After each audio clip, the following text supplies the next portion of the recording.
çevrəyə aid növbəti bir suala baxaq. Bizə çevrə verilib. O mərkəzli çevrədir.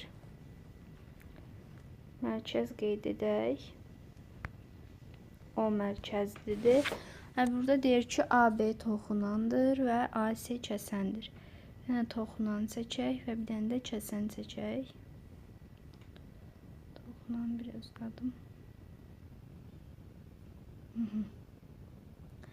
Və kəsən seçək. Və bizə deyir ki, AB toxunandır, AC də kəsəndir. Bura AB olsun, burada AC olsun.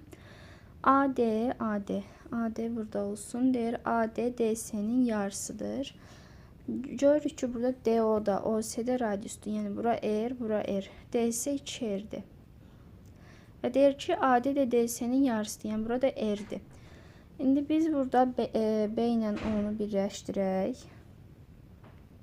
Bilirik ki, bu nədir? Radiusdur. Və bilirik ki, buradan radius toxunma nöqtəsinə toxunana perpendikulyardır.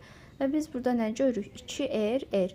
Həmişə 2x, x olduqda bu 90, 30, 63 bucaqdır. Baxın, hipotenuzun qarşısı 2R'dir.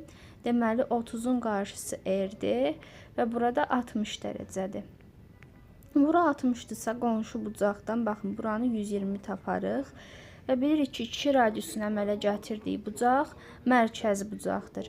Mərkəzi bucaqda söykəndiyi qövsün dərəcə ölçüsünə bərabərdir. Yəni burada 120 dərəcə olmuş olur.